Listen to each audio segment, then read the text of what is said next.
Oh, sebelumnya turut berduka ya. Kak, tampaknya dengan kepergiannya nampak cukup berdampak ya kayak kepada keluarga seperti yang kita pantau tuh seperti apa sih Kak dampak yang sudah terjadi? Atas apa yang sudah terjadi sih kami dari pihak keluarga sudah ikhlas ya, karena memang dari jauh sebelumnya kita mau nggak mau memang sudah mempersiapkan ini gitu. Jadi dari awal dokter juga bilang oh ini penyakitnya langka apa segala macam, kita kan nggak tahu ya, dan memang itu tuh selalu naik turun kondisinya beliau, jadi memang kita kayak roller coaster banget lah.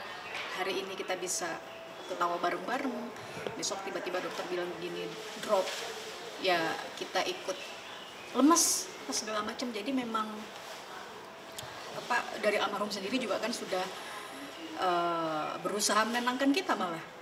Jadi beliau yang lebih tenang gitu menghadapinya gitu kan ya. Jadi beliau yang justru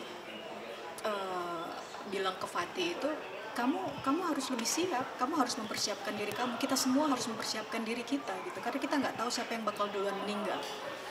Jadi buat Fatih, siapkanlah diri kamu juga, kalau seandainya tiba-tiba abang nggak ada katanya gitu, ya kamu harus siapin diri kamu juga, mental kamu juga, anak-anak siapin. Abang, biarin abang konsentrasi dengan sakit abang, biarin abang konsentrasi dengan kepergian abang nantinya, biar husnul khotimah, sudah itu aja. Dan itu beliau sampaikan itu tanpa air mata, setegar itu, dia sekuat itu, karena dia selalu bilang nggak hanya abang yang harus mempersiapkan ini, siapapun orang sehat, karena kita nggak tahu. Justru dengan seperti ini, dengan kayak yoga dikasih sakit, itu tuh apa ya, salah satu tanda bahwasannya Allah sayang sama kita.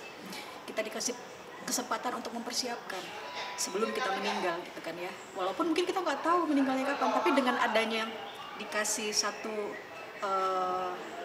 apa namanya keadaan, nah itu bisa menjadi pertanda buat kita gitu. Dia bilang beda dengan orang yang misalnya meninggal kecelakaan gitu. Itu kan sangat tiba-tiba dan kita nggak bisa prediksi gitu kan, tidak ada persiapan sama sekali. Justru ini yoga dikasih kisi-kisi sama Allah gitu. Jadi memang kita sudah apa ya, kita pun dari pihak keluarga karena waktu terakhir saya juga sempat ngobrol langsung dengan dokter, saya tanya gitu ya, saya tanya kondisi adik saya sebenarnya gimana, apakah transplant stem cell itu masih tetap bisa akan dijalankan atau tidak. Untuk saat ini tidak bisa, kata dokter, karena kondisinya selalu naik turun. Sementara untuk stem cell itu baru bisa dilakukan kalau kondisinya stabil selama let's say 2 minggu. Sementara ini dia naik turun terus. Yang awalnya dia transfusi itu bisa 2 minggu sekali, ini per berapa hari harus transfusi. Seperti itu. Jadi saya juga sampai tanya, bisa nggak, mungkin nggak ya kalau misalnya diganti aja gitu loh dengan apa namanya, dengan sumsum belakang saya gitu, ditukar aja. Karena saya mikirnya juga oke, I'm single. Kalau yoga ada keluarga gitu kan ya. Jadi ya kalau bisa ditukar ya Allah, saya juga bilang, saya doa itu kalau bisa ditukar aja nggak apa-apa gitu.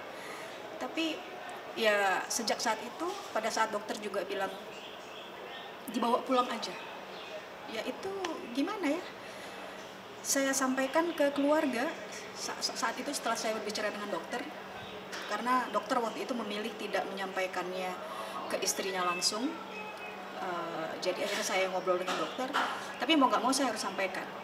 Jadinya kita bilang ini mau gimana, kita bukan, saya terutama tidak mendoakan beliau ada apa-apa gitu ya, yang terburuk, kemungkinan terburuk, tapi kita harus tetap mempersiapkan ini karena kita di luar negeri, kita nggak tahu prosesnya seperti apa.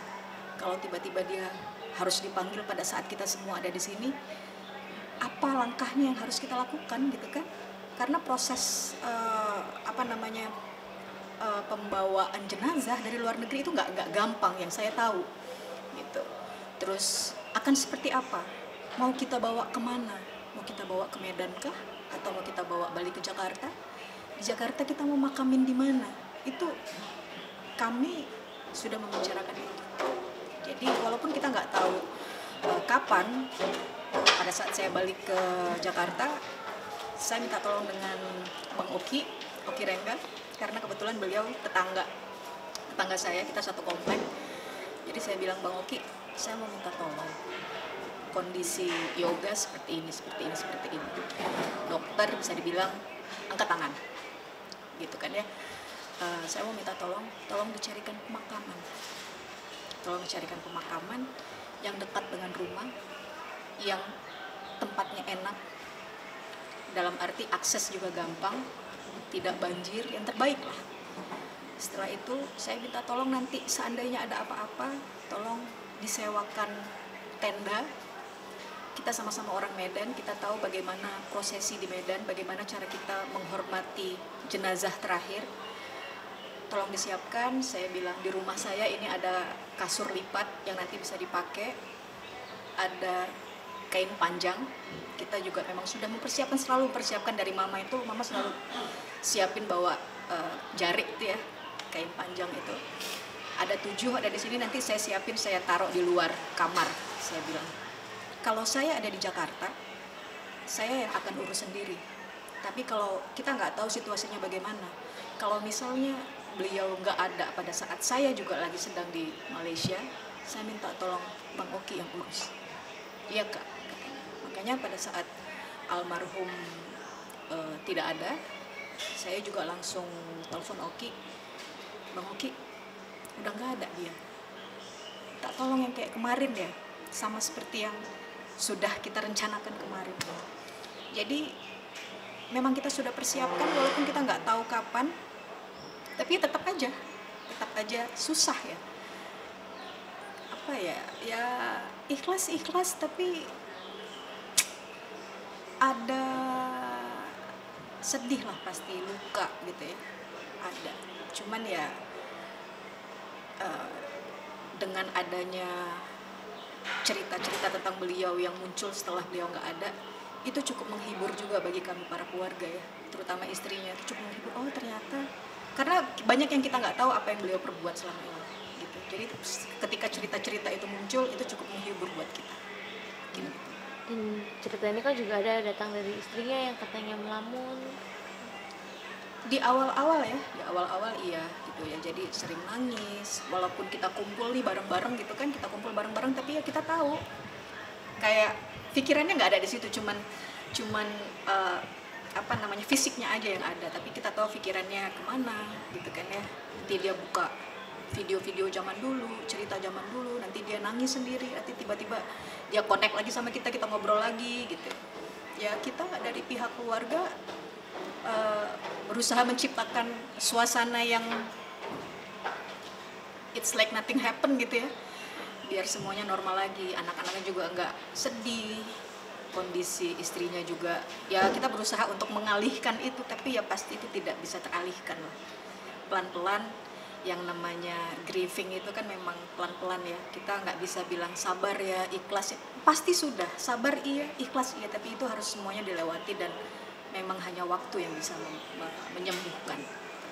Kalau sekarang Kak, apakah sudah ada perubahan, sudah mulai beraktivitas lagi sang istri? Sekarang sudah lebih baik, ya sudah beraktivitas seperti biasa, sudah mulai mengemasi barang-barang almarhum. Jadi kemarin sudah mulai itu dibagi-bagi, ada yang sebagian dikirim ke Medan, ada yang dikasih ke saya juga, ada yang dikasih ke teman-temannya. Jadi memang sudah dibagikan semuanya, kan memang harus seperti itu ya, biar memperingan hisapnya, dan barang-barang almarhum bisa bermanfaat gitu dengan orang lain. Tapi ada cerita nggak sih Kak, atau curhatan dari sang istrinya mungkin dimimpikan, atau cerita lain? So far dari kita nggak ada. Kita juga iri gitu ya, kalau kita dengar ada temennya, kemarin aku mimpi Bang Babe Kak, gini-gini. Kita iri, kok bisa kalian dimimpiin? Kita nggak ada, istrinya nggak ada. Saya juga tanya, Fatih ada? Nggak ada. Mbak P juga nggak ada, saya bilang. Tapi teman-temannya itu ya, teman-temannya ada. Oh, teman-teman itu yang seperti siapa? Teman-teman SMA-nya tuh kemarin pas datang ada. Terus Bang Cia tuh yang bareng sama Babe itu juga dimimpiin katanya gitu. Kita nggak ada, sama sekali nggak ada yang dimimpiin. Oh, cerita dari istrinya mungkin ada nggak di cerita? Kenapa? Cerita dari istrinya mungkin ada something yang dia rasakan atau? something yang dirasakan so far enggak sih ya, karena semuanya sudah jauh lebih baik lah sekarang, sudah mulai beraktivitas. Kita juga ya kita harus move on gitu kan ya, kita harus move on. Yang perlu kita lakukan sekarang adalah menata bagaimana langkah kita ke depan selanjutnya, pelan-pelan walaupun tidak biasa. Istrinya juga masih sering kayak malam tiba-tiba bangun, kata mamanya, kan mamanya cerita ya, mamanya masih ada di rumah kan sampai sekarang, masih nemenin lah. Nanti tengah malam bangun nangis, tiba-tiba bilang sakit mah, sakit kali rasanya. Karena mungkin selama ini yang namanya keluarga suami istri yang biasanya tidurnya berempat sekarang hanya bertiga sama anak-anaknya doang gitu kan ya, banyak hal-hal yang berubah lah, pasti banyak yang berubah. Makanya harus menata lagi pelan-pelan, jadi ke depan harus seperti apa. Terima kasih Kak ceritanya. Makasih ya Kak Ayah. Thank you.